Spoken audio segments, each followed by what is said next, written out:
Okay, so Sami, if someone finds you on Instagram today, they will see this strong, beautiful, fit, like inspirational woman who's the co-founder of a fitness business.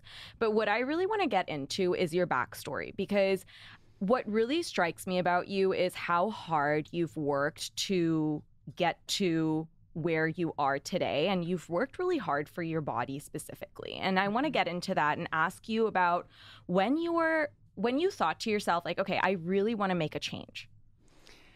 Oh, yes. I mean, I remember the day that I actually committed to myself. And I think what's important to note here is that I tried and I tried and I tried, but I think even just using that word trying, I wasn't actually committing so many times over in my life. And truly, like, I can think back to being an overweight 10-year-old. Like, it truly has been a pattern my entire life. And it's something that I think I just identified with and accepted. But I had graduated college in 2017 and went to school in South Carolina where, I ate a lot of fried food. It's all Southern. Yes. Yummy and like food. yum, comfort, but also like wasn't making me feel good. Totally. And I mean, there's a lot more we can dive into there, but I really just had no foundation of my health. And I moved to Los Angeles because I was starting a business with my brother at the time. And there's something about Los Angeles and the culture here where you just are inspired to be your best self. And a lot of what that looks like is inspiration around your movement, what you eat. Truly, like, that was something that I had never been around before. And in moving to LA, I had my first doctor's appointment. And at this point in my life, I definitely was not getting on a scale. I was not in a place to be tracking my weight. I knew there was a problem. And I think, as I'm sure a lot of people who are listening can agree, when you know something's wrong, the easiest thing to do is avoid it. It's the ostrich syndrome. It's truly, yeah. I did a solo yesterday and I was talking about this. It's not just in this capacity. It's like if your finances are off, you just kind of want to ignore it. And I feel like it's just a human tendency because you're almost afraid of like what you're going to find, and it's just easier to ignore and pretend like it doesn't exist. Absolutely. So I am forced into it existing. When I go to my first doctor's appointment living in Los Angeles and her saying like, yeah, have you weighed yourself recently? You're 5'4". And I'm like, yeah, I know my height, but I don't know my weight. And I got on the scale and I closed my eyes and she says my weight out loud. And at the time, it was 200 pounds. And I think even just hearing 2, my heart fell through the floor because for me, I knew, again, that there was a problem. But as soon as she says 200, she's telling me that I'm at risk for health issues and is referring me to the nutritionist. That's a part of, it was just such a tsunami of everything I feared at once. But in hindsight, I'm grateful to have had that experience and to have a medical professional really, call me out and motivate me to not just try, but to commit. And in that day, I looked at myself and I wasn't doing it for my family. I wasn't doing it for the mean girl in high school who called me fat. I wasn't doing it for the guy who I wanted to impress by being thinner. I was doing it for me. And I remember looking at myself in the mirror, getting home from that doctor's appointment, calling the nutritionist, getting an appointment for the next day, and just truly committing to myself to make it happen, to not accept that I am just meant to be overweight and that this is my reality. I love that you talk about this because I think when someone is wanting to make a change, you almost have to be at this point where you're like, I can't take it anymore, And I had gained, I think, 30 pounds after college. And I remember having a similar experience. It wasn't with a doctor, but I was like, I hate the way I feel. I just feel like I'm not nourishing my body. I'm low energy. Like, I feel like absolute trash. And I remember it was like a very similar experience where I took a picture of myself and I saw my weight and I was like, oh my God. Like, and it wasn't this feeling of hopelessness. It was almost this feeling of like resolution that like, I can't continue to feel like this.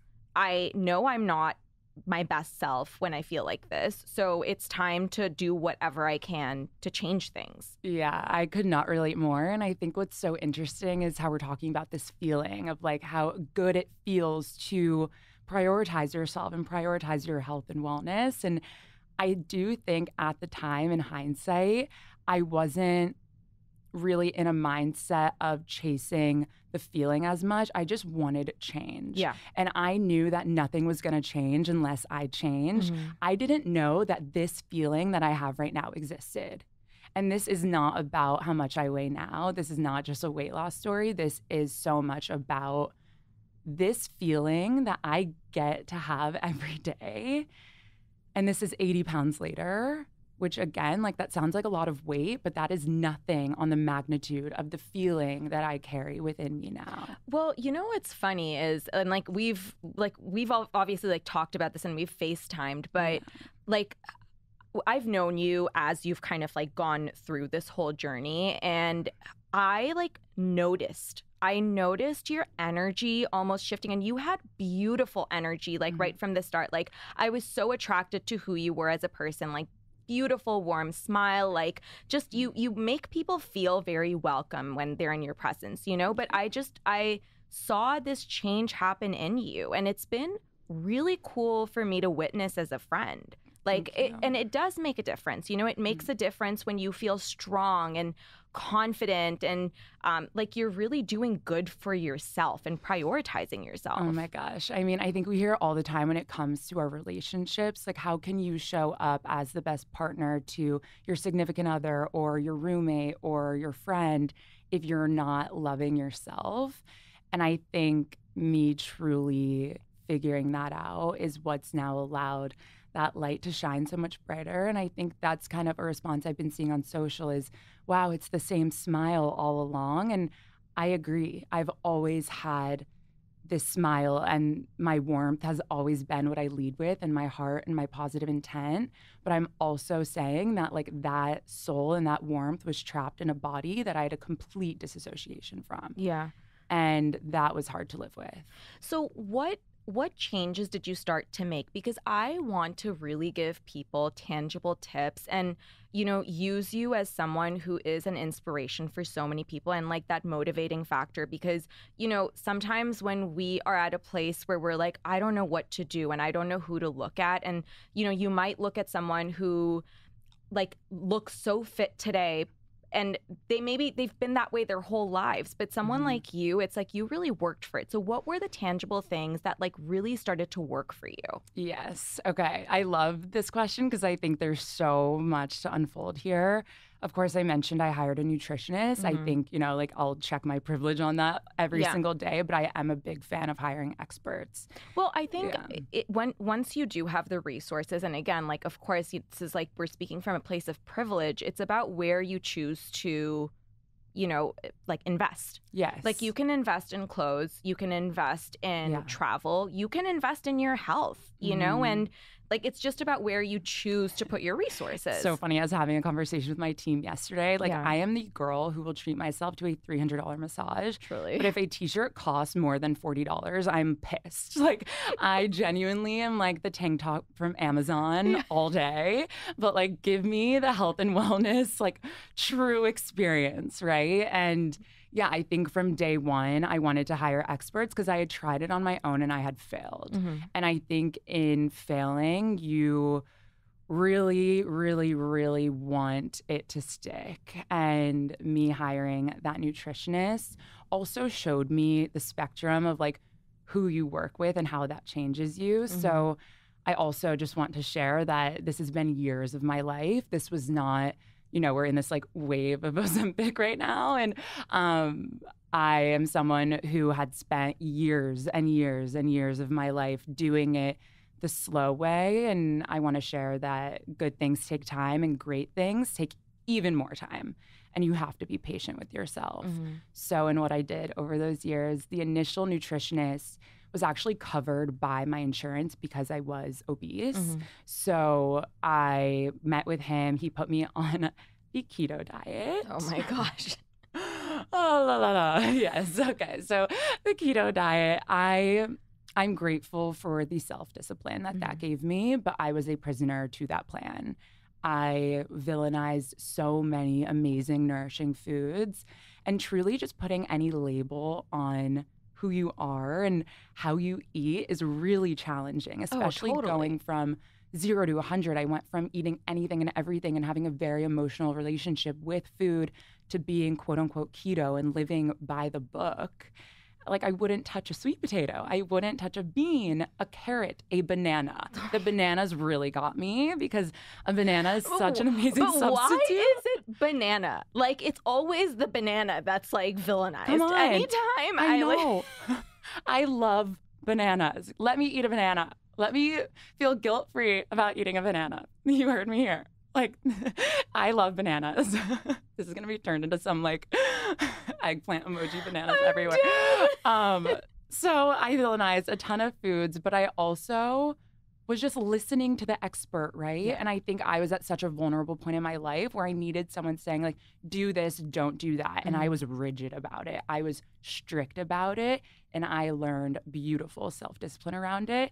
But I also realized after being keto for 2 years, 2 years. Okay, that's a long ass time. Yeah. So in terms of the numbers, keto for 2 years, lost, I think it was my first like 40 to 50 pounds, and went back to my same nutritionist who had put me on this plan and said, I need help. Like, I need to be able to go out to a restaurant. I'm a foodie. Like, yeah, truly, I know. this you love food. I love food. Genuinely, I have such an emotional relationship with it. And I think that is partly like why I got to this point. But I also love like the social setting that food creates, and there's just it's like a religious experience to me, to be completely honest. And like, it brings people together, you know. And like, it's like, what do you do when you hang out with your friends? Like, I like to go out for dinners sometimes, you know. Absolutely. And it's like, it's such a bonding experience. If I'm not sitting down for a meal, just know I'm eating cold leftovers out of my fridge, standing up with like a throwaway fork. Just kidding, we recycle. But genuinely, like, looked at my nutritionist and said, I need help. I need a new plan that's livable. And he looked at me and said, why? It's working. And I knew in that moment that I had to figure it out for myself, and that I had created enough self-control and found the willpower to understand, okay, yes, it is quote unquote working because I am losing weight, but I'm not happy. And as you said, my happiness is something that is my first priority. That is me. I love that you say this though, Sami, because I feel like people need to like rewind and listen to that again, because I do feel like whatever, like, if you are on a journey around health and wellness, I think in order for it to be sustainable and something that you commit to for the rest of your life, it needs to be something that you're enjoying. Like, there's no final destination that you get. And that's where we see people, you know, they lose weight and then they gain it again because they've just been restrictive for their whole lives. And then it's like, oh, I'm here.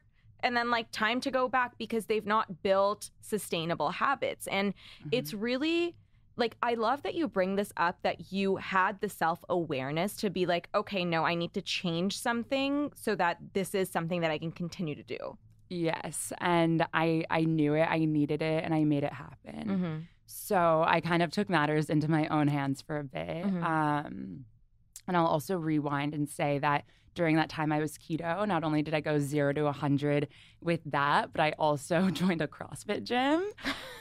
So stiff. I literally went from a girl who didn't even own workout shoes to going to a CrossFit gym in Venice 5 days a week, and not trying to go. I went and I crushed.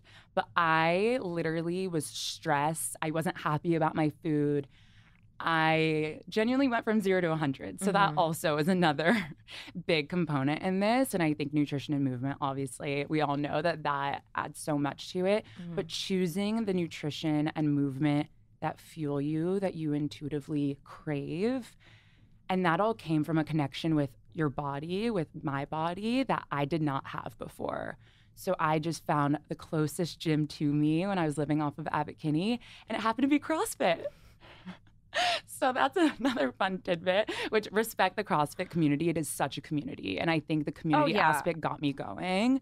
But truly to go from not even going on a daily walk to doing CrossFit was probably not something that I would recommend to my old self. But it got me here, and I'm grateful for that.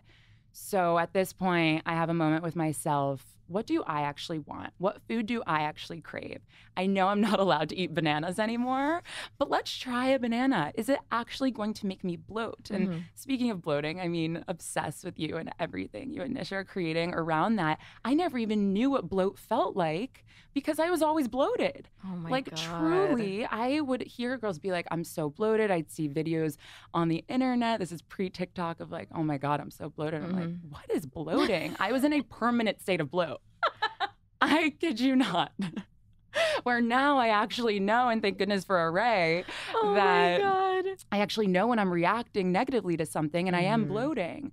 But I would start introducing all these, again, nourishing foods that I villainize and seeing how is my body reacting. Yeah. And I would introduce new forms of movement. I got obsessed with walking. And I think walking for me is more of a meditation than it is, like another important mindset thing is that I no longer move to lose weight. I move to get my mind to a healthy place that fuels my lifestyle and gives me what I need in my day-to-day.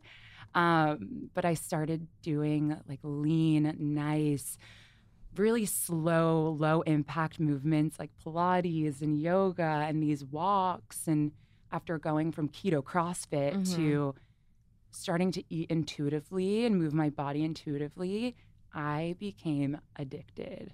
And just like how I used to binge food, I started just really creating a lifestyle around this type of day-to-day that I wanted to show up for every day. I wanted to show up for it when I didn't feel good so that I knew it would make me feel good. I wanted to show up when I did feel great so I could feel even better. I wanted to create my social life around it. I wanted to just pour everything into it. And I think it's no accident that I ended up meeting Sami Clark, becoming best friends with her, and then us creating Form together. And I think for a long time, I kind of hid behind my story of, people would ask me like, wow, what are you doing?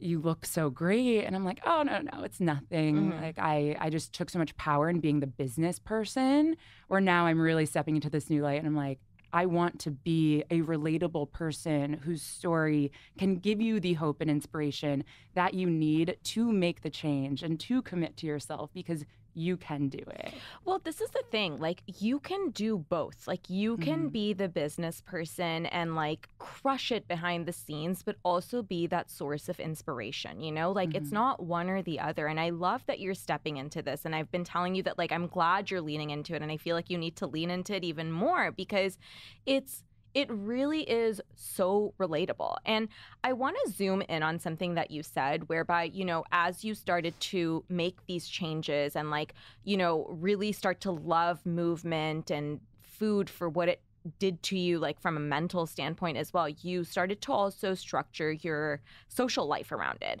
And I actually think that that's a really important topic of conversation, because I feel like if you are making a shift in your life and all your friends are going out till 4 a.m., like 6 nights of the week or whatever, like take whatever night of the week, how are you supposed to make a change if that's kind of what you're surrounded by? So did you see that happen within your own life, where you kind of had to like kind of change who you were interacting with? Absolutely.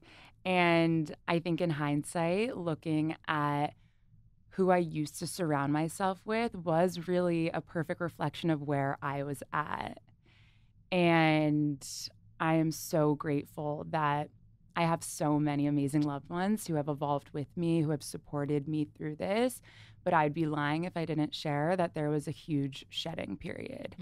And it was really lonely. And I felt a lot of judgment. And when we're in our early 20s and you just moved to Los Angeles and, there's a lot of social pressures to not only look a certain way, which I was dealing with, but also to show up in a certain way. And I think something I've always taken so much pride in is my love for people and being a very inclusive person and hosting. And so much of that turned into, okay, pregame at my place, and then we'll hit these bars and these parties. And exactly what you said, I'm out until 4 a.m. And of course, I'm going to eat all the pizza. And I love having, some bites of pizza or a slice of pizza now, but I would finish this huge pizza and like not even know the next day. And I think I was surrounding myself with people who really were interested in that lifestyle. Yeah. And as soon as my happy hours turned from, drinks to let's do a walk after work, certain people didn't continue to show up. And I think in life, you cannot force your friendships. I think that there really are friendships that are meant to last forever, but I also love respecting the phases that some people are meant to live in your life.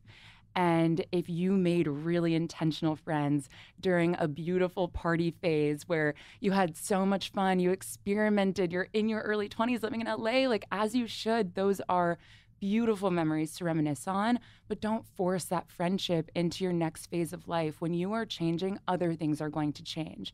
And that is so uncomfortable. And again, it is lonely. But the people who choose to stand by your side and the new people you are going to meet to inspire you to continue to move forward, it's so much worth it. It's so worth it. I love that you say that. So talk to me about if someone is going through the same thing that you went through.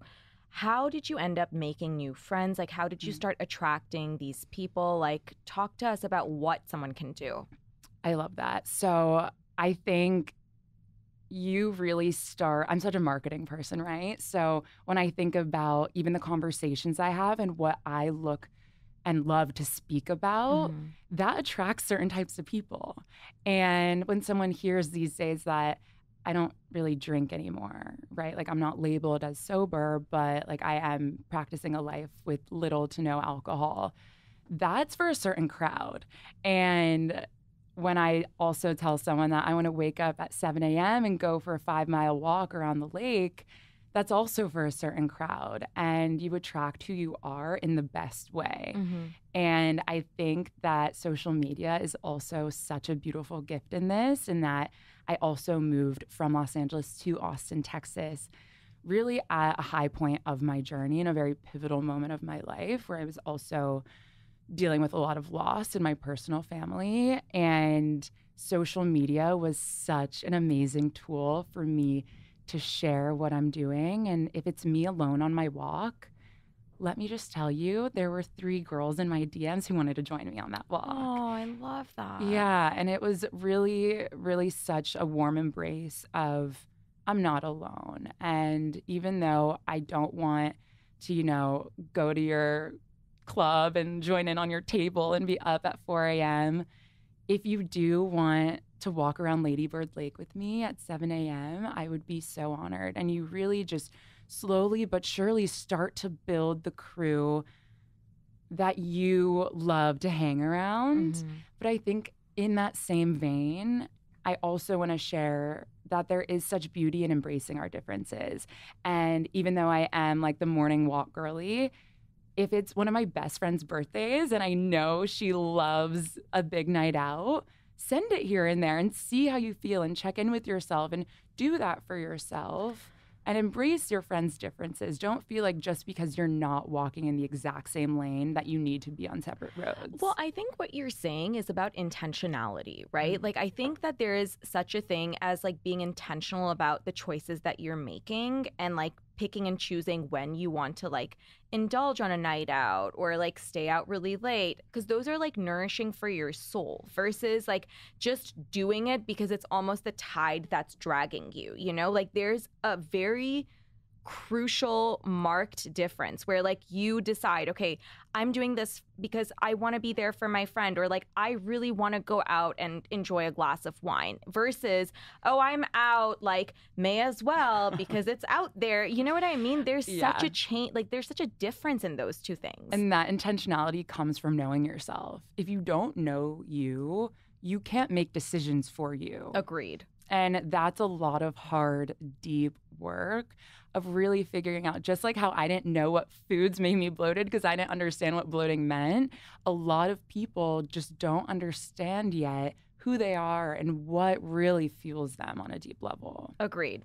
So, talk to me. I know that you said that you had dealt with grief earlier this year, and I want to talk about that because what really struck me, Sami, was the grace that you dealt with this really significant personal loss, and how you also kept going with your health and wellness, and I guess the commitment that you'd made to yourself. I was because so many people, when they go through loss or a challenging moment, it's they kind of fall apart, and they're never able to pick up the pieces and continue. And I feel I was just in awe. So can you please share, for anyone who's going through something difficult, how do you grieve while keeping commitments to yourself?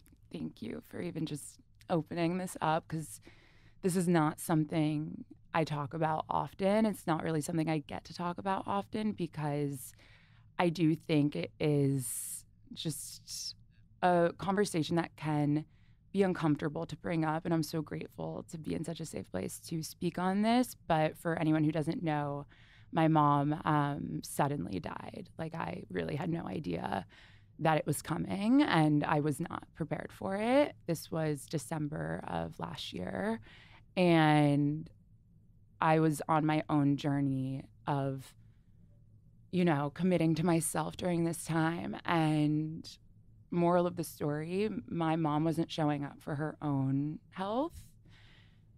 And my mom was literally one of the strongest people I knew, but she did not show up for her own health. And in mourning her life and in losing her to something that I was in the moment committing to so much so for myself, really lit that fire even brighter within me. And I'm so grateful that I had known myself well enough at this point during my grieving process that I knew what would bring me joy during the darkest hour of my life that I've ever experienced. And that was a lot of hard work. Oh my goodness. I think about just the days after getting the news and being around my family and looking at Andrew, who's now my husband. My mom passed 4 months before our wedding, and looking at him being I need to go for a walk.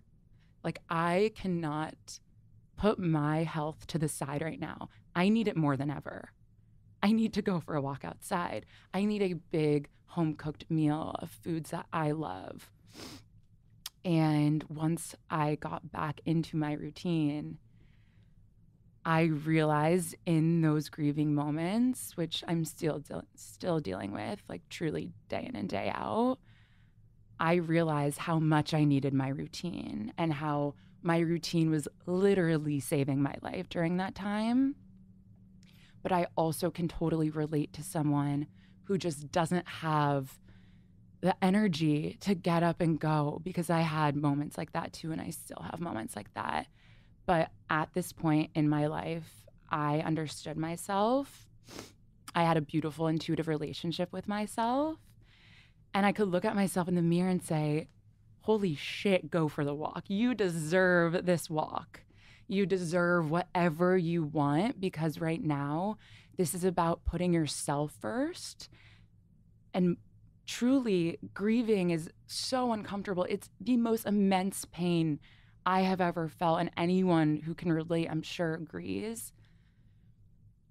But to find a purpose and a passion for yourself during that time, to be the light of your day when everything else is dark, is what is going to get you through it. And my goodness, if it's almost my mom's physically not here anymore, but I feel her and I feel how proud she is of me. And she saw so many of the initial years of my journey. But I'd also be doing her an injustice right now if I didn't mention how my mom was 5'8" and never weighed more than 110 pounds. She was a model. Wow. And my mom made me feel so beautiful all the time. All the time.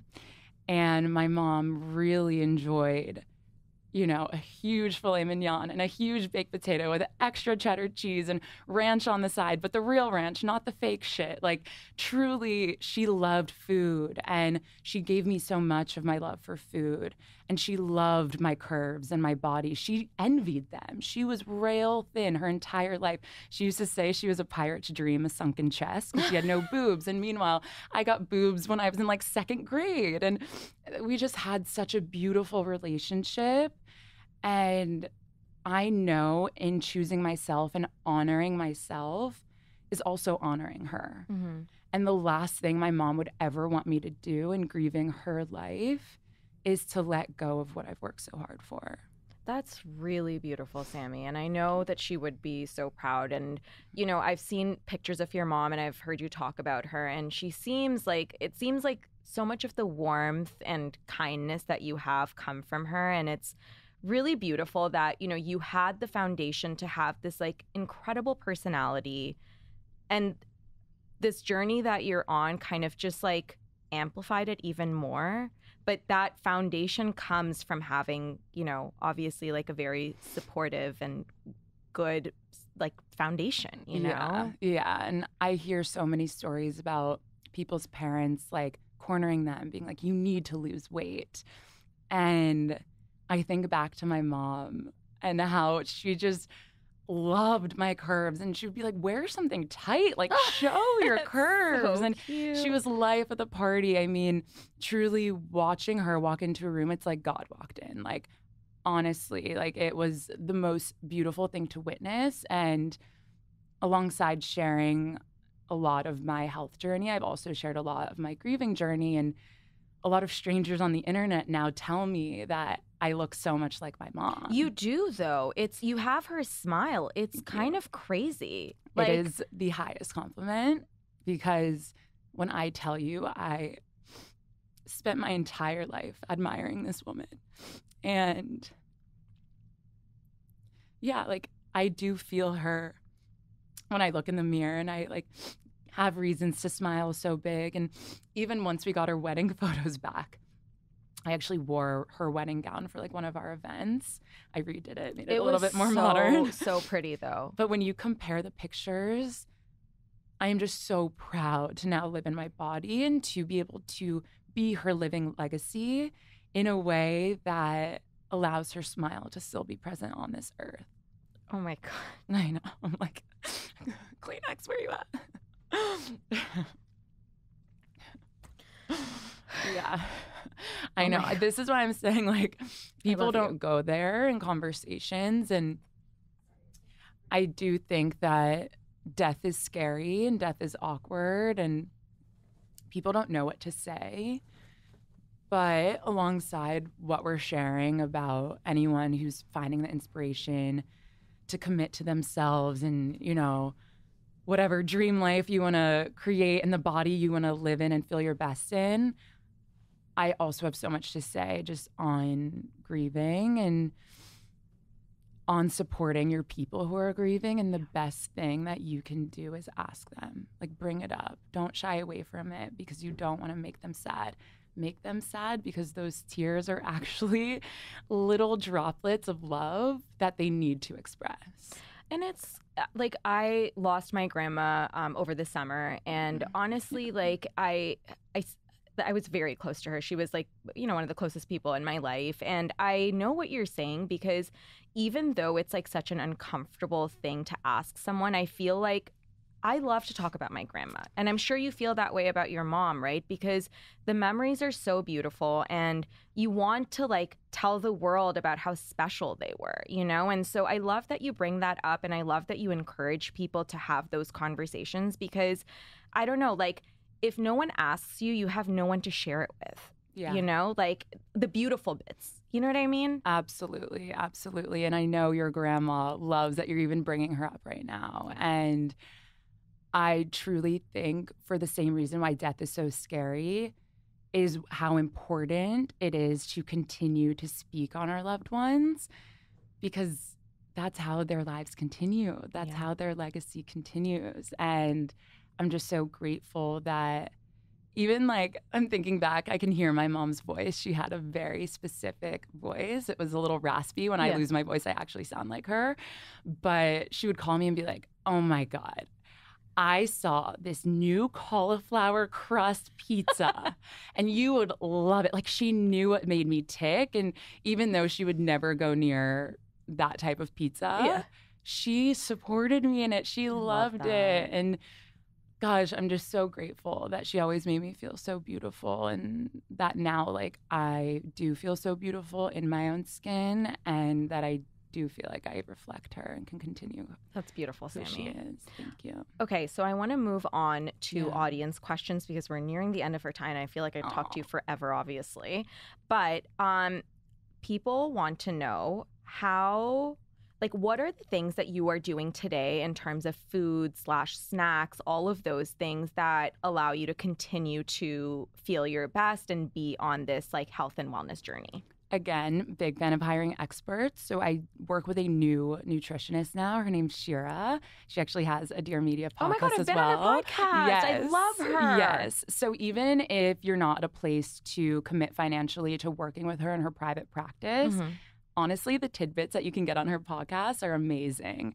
And she has really helped me understand, like, I figured out how to do it for myself through my connection with my body and eating intuitively, but she now breaks it down to a science for me, and I'm obsessed. I love learning, like, the educational factor of why nutrition matters and what our bodies are actually craving and why it's working. Like, if I am, seeing a lot of results based on something I change, why is that happening? So currently that's something that I highly recommend. And then I will say, kind of controversial, but I added gluten back in, and after staying away from it for so long, this last year I actually added it back in a very intuitive way. Again, I'm using that word too much. It's like, I can think of a better word at this point, but I added it back in, and I really, really crave it. And that's why I added it back in, and I wasn't bloating from specific types.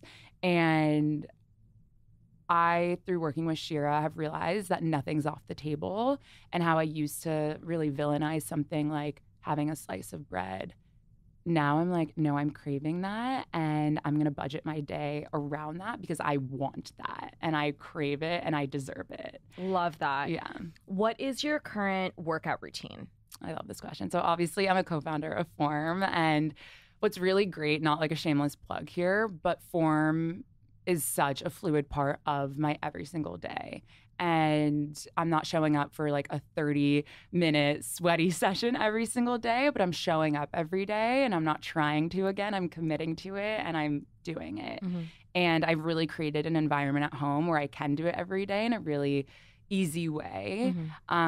So I like our strength schedule. So we have strength and Pilates and Pilates. I'm really into weightlifting right now, so I really love our strength schedule. And I do at least 4 days of strength with Form, and then I'll supplement that with walks. And then I love a social reason to go take a class. So one of my best friends, Lauren, in Austin, she's obsessed with berries. So I'll go do berries double floor because God forbid I run. That's one thing. I mean, I actually envy runners.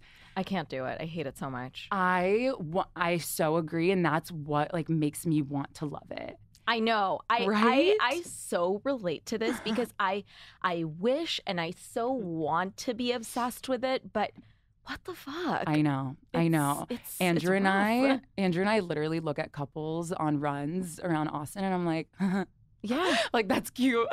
I know. Because I do think it's freaking cute. Like, I'd love to wake up and look at Andrew and be like, babe, do you want to go for a run? But God forbid. But like, that also makes me want to do it more. So maybe I just need to, rip off the Band-Aid and make it happen. And then I know I mentioned I love my walks. Again, that's more of like a meditation for me. That's where I habit stack a lot. That's where I call my family. I listen to podcasts such as yours. I get my day in check. And then I also have an Equinox membership, which I think is another beautiful social way to just be in a fun environment to get inspiration to move your body. And I know the days where I can't just do a form workout at home and I need really the energy around me. But day in and day out, form truly gives me everything I need. And then the last thing I'll also add that is more of an investment. Before my wedding, I did start working with a personal trainer in Austin. His name's Brent. On Instagram, it's Bodies by Brent. I actually had Andrew go with me, and it became like such a fun date moment. And I know that sounds silly, but doing that together with your partner or your best friend and showing up together, I was doing it twice a week for a few months, and now I just do it as I feel I want. And what Brent taught me is really how to go into a gym and work out, which was so intimidating for me before. So that's been really nice. But again, I hate to use the word again, I'm super intuitive about it. I wake up and I know what I'm feeling. Yeah, love that. Okay, what are your tips for feeling your best on your wedding day? Oh my gosh. Live in the moment. Have someone else plan and operate. I'm so type A. I trusted my planner with my life that day, and that is what made me have the best day of my life. I was so present, and I think I did so much work in being able to understand what routine I needed for that day and all the days before. I worked out every morning. Sami Clark, my co-founder, is one of my best friends as well. She's one of my bridesmaids. She was in the hotel gym with me every day with half of my other bridesmaids. We were committing to ourselves on all of those days. I was eating food that nourished me. But I think that there is such a beautiful mindset around having your wedding day and the motivation that you have. Like, I always see memes, like no one is more inspired to get it done than a bride. And I agree. I totally agree. And truly, I felt amazing. And then I get my wedding pictures back and I'm like, holy shit, my biceps. I texted you. I was like, what the fuck? Thank you. Like, you looked insane. Thank you. Like, sculpted, like chiseled. I was strong. I felt so strong. Like, I remember there's one specific picture of Andrew and I walking into our reception tent, and we had everyone like whipping their napkins, and I am like doing the whipping motion, and I'm like, oh, I can see all of that hard work.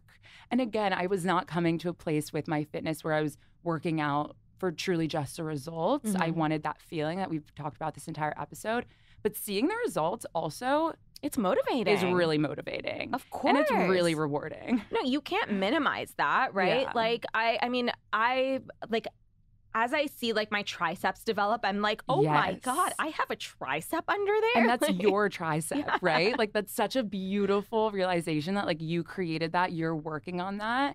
And I think beyond the physical stuff, all of my bridesmaids can attest, I had everyone do a 5-minute meditation before I walked down the aisle. And Andrew and I had already did our first look, so he was in there too. And I can send you the link, but it's a 5-minute gratitude meditation that I have on Spotify. And I think with meditation, there's a lot of beauty in the repetition of it. And I listen to it really often in like my wedding planning season. And I didn't plan to actually play it for everyone minutes before, literally the last thing I did before walking down the aisle. But in hindsight, I'm so grateful I did. Beautiful grounding practice. I love that. Oh my gosh. It really got me so grounded. And there's another picture of me like kind of taking my last breath in the meditation. And I can feel what I knew I felt in that moment, that every cell of me was saying yes to my soulmate and yes to this person that I was meeting down the aisle, and so excited for this big day and all the celebrations included, but also that I was saying yes to myself. And I think I get a lot of questions about like, how did you do all this for your wedding? I just want to let everyone know, like, I'm even more committed now than I was then. And my journey is not stopping. And the wedding was like a great milestone moment for me and my journey. But I am so committed to seeing this through for my life. I love that. Okay, last question. I feel like you'd been on this journey for a long time, but then like right in time for your wedding, or like slightly before that actually, people saw like the biggest change, like visibly. What were like 2 or 3 of the factors that you felt were like the biggest keys to that unlock? Yes. So weightlifting. Okay. don't be afraid of lifting weights. As someone who has been larger than the average human being my entire life, I was scared because we all think we're going to bulk when we lift weights.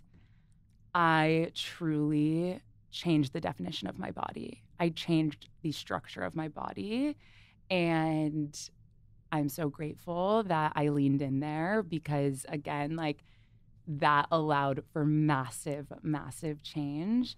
I also think getting yourself off of any plan that feels restrictive, because when you are restricting yourself on a plan, you're gonna act out. And that's what creates this yo-yo diet culture.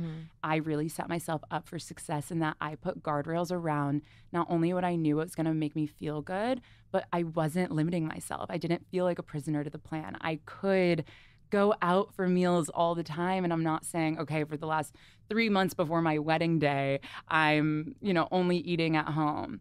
But truly, I found what nutrition plan works for me and is still working for me to this day.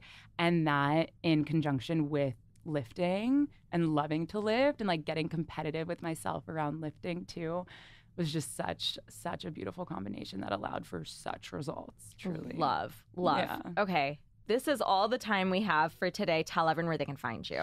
Oh, I'm so grateful for this time. And truly, I feel like we could talk forever. Truly. We need to do a part 2, 3, 4, 5, 6. Yes. And we need to have you on Transform, Yes. our new podcast as well. But everyone can find me at Sami Spalter on Instagram. Honestly, my TikTok's just a bunch of my dog videos. I'm obsessed with my golden doodle bagel. But if you're into that, you can find me on TikTok too. And then my company's at Form. And the podcast? At Transform. Amazing. Thank you so much for being here. This was amazing. Thank you, Sif. This truly felt like therapy, and I'm so grateful. I love you. Love you.